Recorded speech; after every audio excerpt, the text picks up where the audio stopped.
శివరాం ప్రసాద్ గారు.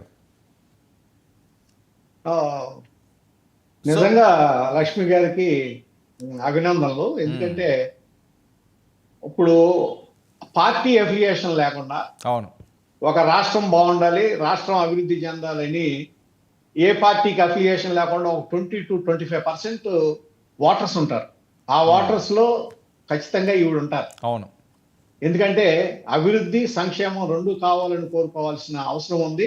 ఏదో మనం విమర్శించటం కోసమే విమర్శించటం కాకుండా అది జరుగుతుందా జరగట్లేదా చూసి ఎక్కడ తప్పు ఉందో ఆ తప్పుని ఎతికి పట్టుకోవాలి.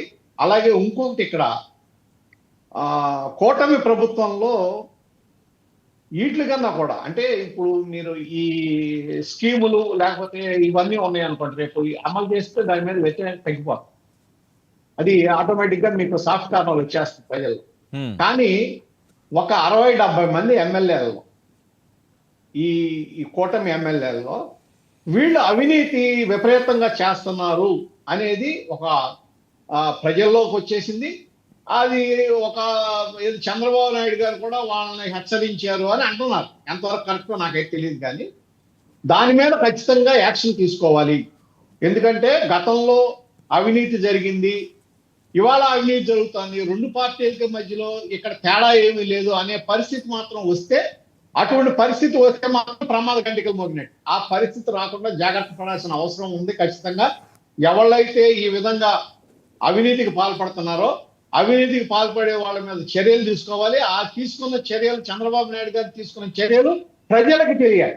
ప్రజలకు ఈ చర్యలు తీసుకున్నారని వాళ్ళకి తెలిసిన తర్వాత ఖచ్చితంగా అప్పుడు రెండు మిగిలిన వాళ్ళు జాగ్రత్త పడతారు, ప్రజలు సాటిస్ఫై అవుతారు. ఓకే. ఓకే. ఇది మీరు ఇందాక ఒక కాలర్ అన్నట్టు ఈ బియ్యం అమ్మకం ఉంది చూసారా, ఉమ్, అది ఎక్కడ ఆగలా, జరుగుతూనే ఉంది. ఈ ఓకే. రేషన్ బియ్యాన్ని కొనటం, దాన్ని మళ్ళీ రీసైక్లింగ్ చేసి అమ్మటం గతంలోనూ జరిగింది, అంటే ఇవాళ ఇప్పుడు శివరాం జరుగుతోంది. ప్రసాద్ గారు అదంతా కూడా జనసేనకి ఎఫెక్ట్ అయ్యే అంశం అండి.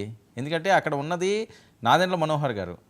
అలా నెంబర్ కాదు 2 కదా, నెక్స్ట్ నాదెండ్ల కాదు, మనోహర్ గారి జనసేన చాలా కాదండి. కీలకమైన పాత్ర పోషించాలి. ఎందుకంటే అదే రేషన్ అదే బియ్యం మీద ఒక పార్టీ అని కాదు, మొదటిసారి కూటమి ప్రభుత్వానికి మొదటిసారి జరుగుతుంది అది. కాదండి ఫస్ట్ టైం అసలు ఎన్నిక అయిన వెంటనే పదవులు తీసుకున్న వెంటనే పవన్ కళ్యాణ్ గారు ఫుల్ ఫోర్స్గా వెళ్ళింది, ముందు దాని మీద మాట్లాడింది రైసే.